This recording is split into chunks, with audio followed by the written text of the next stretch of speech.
दोस्तों नमस्कार। एक बार फिर से हम टारगेट विद विश्वजीत एजुकेशन के ऑनलाइन प्लेटफॉर्म में आपका हम स्वागत करते हैं। तो दोस्तों आज आइए हम बात करते हैं एक नए टॉपिक पे जिसका नाम है इक्विवेलेंस रिलेशन। इसको हिंदी में अगर हम बोले तो इसको कहा जाता है तुल्यता संबंध बोला जाता है। तो ये 11th 12th और बीएससी के स्टूडेंट्स के लिए बहुत ही बेनिफिशियल है। बाकी आप जिसको भी ज़रूरत होगी वो उसके लिए भी बहुत ही अच्छा टॉपिक है ये। तो आइए देखते हैं कि क्या होता है आपका इक्विवेलेंस रिलेशन। तो इक्विवेलेंस रिलेशन जो होता है वह एक स्पेसिफिक रिलेशन होता है। इसके पहले हम बात कर चुके हैं कि रिफ्लेक्सिव रिलेशन क्या होता है, सिमेट्रिक रिलेशन क्या होता है, ट्रांजिटिव रिलेशन क्या होता है। क्योंकि इन तीनों रिलेशंस के बाद ही हम इक्विवेलेंस रिलेशन डिफाइन कर सकते हैं। तो अगर आपने रिफ्लेक्सिव रिलेशन, सिमेट्रिक रिलेशन और ट्रांजिटिव रिलेशंस के बारे में नहीं जानकारी है आपको, तो आप इसी वीडियो के नीचे आप चले जाइए या प्लेलिस्ट पे चले जाइए। तीनों वीडियोस आपको मिल जाएंगे 1 बाय 1 और उसको आप वॉच कर सकते हैं, जिससे क्लियरिटी कर करके फिर इस वीडियो को आप देखें तो बहुत अच्छे से आपको चीज़ें समझ में आने वाली है। बाकी आइए आप देखते हैं कि इक्विवेलेंस रिलेशन क्या है। जैसे कि आपकी ये डेफिनेशन लिखी हुई है, ध्यान से देखिए। डेफिनेशन है इसकी, let capital X be a non-empty set, be a set, then a relation R, अगर रिलेशन है तो x क्रॉस x का सबसेट होगा, is said to be an equivalence relation on set capital X if capital R satisfies the following conditions। तो देखिए कुछ conditions को ये सेटिस्फाई करता है। तो जिसमें पहली कंडीशन है आपका R इज अ रिफ्लेक्सिव, मतलब इस रिलेशन R को क्या होना चाहिए, पहला रिफ्लेक्सिव होना चाहिए, दूसरा क्या होना चाहिए, सिमेट्रिक भी होना चाहिए, इसको ध्यान दीजिएगा। और तीसरा पॉइंट है इसके पास कि इसको ट्रांजिटिव भी होना पड़ेगा। तो यानी कोई भी रिलेशन R हम उसको इक्विवेलेंस रिलेशन बोलेंगे जब वह तीनों कंडीशंस को बैक टू बैक सेटिस्फाई करे, पहला रिफ्लेक्सिव, दूसरा सिमेट्रिक और तीसरा ट्रांजिटिव। तो अगर जो रिलेशन इन तीनों पॉइंट्स को सेटिस्फाई करेगा वही क्या कहलाएगा, इक्विवेलेंस रिलेशन। तो आइए एग्जांपल के थ्रू इसको हम समझने का प्रयास करते हैं। तो जैसे हमारे पास एग्जांपल है, देखिए हमने एक सेट लिया है कैपिटल एक्स जिसमें एलिमेंट रखे हैं 1 2 3, ठीक है। तो इस पे मैंने 3 रिलेशन डिफाइन कर रखा है। तो हम तीनों रिलेशन को 1 बाय 1 चेक करेंगे कि क्या कोई इसमें से इक्विवेलेंस रिलेशन को फॉर्म कर रहा है या नहीं। तो आइए देखते हैं। तो देखिए पहला रिलेशन R1 में हमने ऑर्डर्ड पेयर रखे हैं कितने, 1 2 3 4 5 और 1 बाय 1 कामा 1 2 कामा 2 3 कामा 3 1 कामा 3 3 कामा 1। तो देखिए इसको हम चेक करते हैं, ये तीनों कंडीशन चेक करनी पड़ेगी, रिफ्लेक्सिविटी भी, सिमेट्रिसिटी भी और ट्रांजिटिविटी भी। ये तीनों कंडीशन आपको सेटिस्फाई करवाना पड़ेगा। तो आइए देखते हैं क्या ये सेटिस्फाई करता है। तो देखिए रिफ्लेक्सिव रिलेशन में क्या कहता है कि कोई भी जितने कैपिटल एक्स के अंदर मेंबर्स हैं वो खुद से रिलेशन में होने चाहिए और वो R1 में नजर आ रहा है। देखिए 1 कैपिटल एक्स का मेंबर है, 1 रिलेटेड टू 1 है, 2 उसका मेंबर है एक्स का कैपिटल एक्स का, 2 रिलेटेड टू 2 है, 3 भी कैपिटल एक्स का मेंबर है, 3 रिलेटेड टू 3 है। तो यानी ये आपका रिफ्लेक्सिव रिलेशन है, ठीक है। नोट डाउन भी करते जाइएगा अपने नोट कॉपी में, ठीक है। मैं यहाँ पे चीजों को एक्सप्लेन कर दे रहा हूँ अच्छे से। अब देखिए क्या ये सिमेट्रिक कंडीशन है, रिफ्लेक्सिव तो ये पास हो गया, पहली कंडीशन पास हो गया। अब दूसरी देखेंगे क्या ये सिमेट्रिक कंडीशन है। तो देखिए 1 रिलेटेड टू 1 है और सिमेट्रिक में क्या होता है कि हम क्या करते हैं 180 डिग्री घुमा देते हैं, यानी आप फर्स्ट टपल को सेकेंड टपल पे लेके चले जाते हैं और जैसे फर्स्ट टपल ए कामा बी आपका ऑर्डर पेयर है तो इसको हम ऐसे करते हैं। देखते हैं क्या इसी रिलेशन में है बी कामा ए, यानी ए रिलेटेड टू बी अगर इसके अंदर है तो क्या बी रिलेटेड टू ए इसके अंदर है। तो देखिए 1 को 1 पे 1 और सेकंड वाले 1 को पहले वाले 1 पे लेके जाएंगे तो सेम टू सेम यही मेंबर्स नजर आएगा। तो यानी ये सिमेट्रिक कंडीशन होल्ड कर रहा है। 2 कामा 2 भी सिमेट्रिक कंडीशन को होल्ड कर रहा है, 3 कामा 3 भी सिमेट्रिक कंडीशन को होल्ड कर रहा है। और देखिए 1 रिलेटेड टू 3 और 3 रिलेटेड टू 1 नजर आ रहा है, यानी अर्थात R1 सिमेट्रिक कंडीशन को भी होल्ड कर रहा है।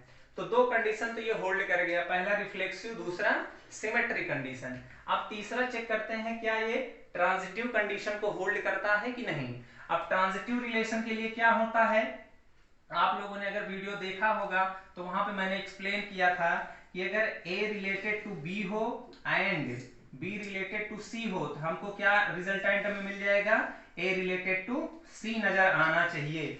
अगर ये सेकंड वाला पोजीशन किसी अनदर एलिमेंट से रिलेट है तो, और अगर कहीं से भी संबंध नहीं बना रहा है तो वैसे भी ट्रांजिटिविटी कंडीशन को वो ऑर्डर्ड पेयर होल्ड कर जाता है। तो आइए चेक करते हैं हम।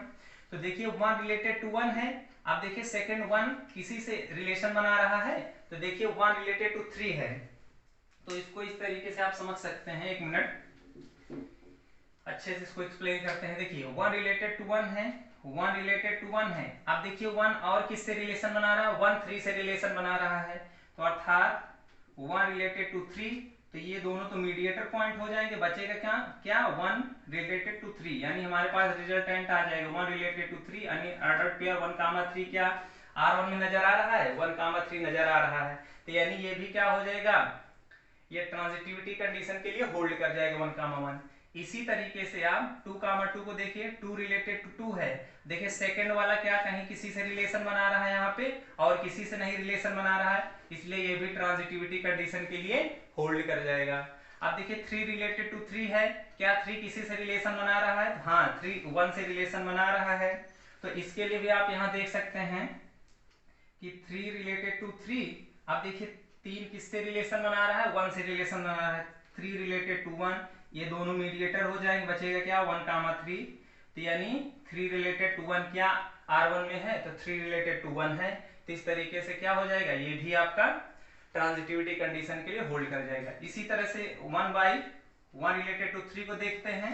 1 रिलेटेड टू 3, अब 3 किससे किससे रिलेशन बना रहा है, तो 3 1 से बना रहा है और खुद से बना रहा है। तो ध्यान से देखिएगा, इसको थोड़ा सा और एक्सप्लेन कर दें, क्योंकि यहीं पे आप लोगों को प्रॉब्लम समझ में आती है, तो आराम से देखिएगा। देखिए यहाँ पे है 1 रिलेटेड टू 3, अब देखिए ये 3 जो है किससे किससे रिलेशन बना रहा है, 3 1 से रिलेशन बना रहा है और 3 खुद से रिलेशन बना रहा है, यानी इसके पास दो चीजें हैं, 3 related to 1 and 3 related to itself 3। अब देखो 3 यहाँ पे यहाँ पे यहाँ पे, तो ये सारे तो मीडिएटर हो जाएंगे। अब ये वाला लेंगे तो क्या मिल जाएगा ऑर्डर पेयर 1 रिलेटेड टू 1, इसको लेंगे तो यहाँ से क्या मिल जाएगा 1 रिलेटेड टू 3, तो यहाँ से ऑर्डर पेयर आ जाएगा 1, 1, यहाँ से आ जाएगा 1, 3। तो देखिए 1, 1 इसके अंदर है, यस है, 1, 3 इसके अंदर है, 1, 3 भी है। तो इस तरीके से ये भी क्या होगा, ट्रांजिटिव रिलेशन को होल्ड कर जाएगा। इसी तरीके से आप देखिए यहाँ पे 3 रिलेटेड टू 1 पे आ जाइए, 3 रिलेटेड टू 1 पे आ जाएंगे तो क्या हो जाएगा, यहाँ से फिर से देख लेते हैं 3 रिलेटेड टू 1। आप देखिए ये सेकंड पोजीशन 1 किससे किससे रिलेशन बना रहा है, 1 3 से रिलेशन बना रहा है, 1 स्वयं से रिलेशन बना रहा है, तो इसके भी दो पार्ट हो जाएंगे, 1 रिलेटेड टू 3 और 1 रिलेटेड टू 1। तो ये दो सब मीडिएटर हो जाएंगे, तो इससे रिजल्टेंट आ जाएगा 3 रिलेटेड टू 3, 3 रिलेटेड टू 3, इससे क्या रिजल्टेंट आ जाएगा 3 रिलेटेड टू 1। तो चेक कर लीजिए क्या ये दोनों ऑर्डर पेयर यहाँ पे हैं, 3 रिलेटेड टू 3 भी है, 3 रिलेटेड टू 1 भी है, तो अर्थात ये भी आपका ट्रांजिटिव कंडीशन होल्ड कर गया। तो इस तरीके से आप देख रहे हैं इक्विवेलेंस टेस्ट करने में बहुत थोड़ा सा ध्यान देना पड़ता है, थोड़ा सा चेक करने के लिए उसमें बहुत टाइम लगता है। तो यहां से इस तरीके से हम देख पा रहे हैं कि R1 आपका फर्स्ट क्लास का जो है एक इक्विवेलेंस रिलेशन फॉर्म कर रहा है।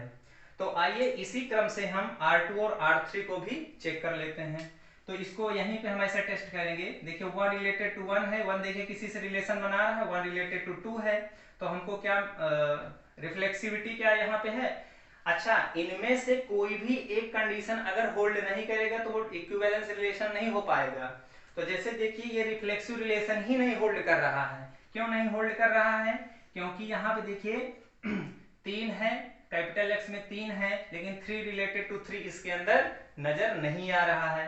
तो हमको कट करने के लिए इनमें से कोई एक कंडीशन अगर फॉल्स फेल हो जाता है तो वहीं से हम बोल देंगे कि वह इक्विवेलेंस रिलेशन नहीं है।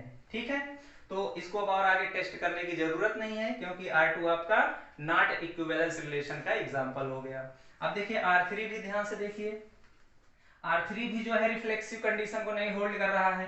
1 रिलेटेड टू 1 है, लेकिन 2 इसके अंदर है कैपिटल एक्स के अंदर, लेकिन 2 रिलेटेड टू 2 यहाँ पे नजर नहीं आ रहा है, इसलिए ये भी रिफ्लेक्सिव रिलेशन को होल्ड नहीं कर रहा है। तो इस तरीके से आप चेक कर सकते हैं और एग्जांपल्स बना करके और चीजों को देख करके कि इक्विवेलेंस रिलेशन है कि नहीं है।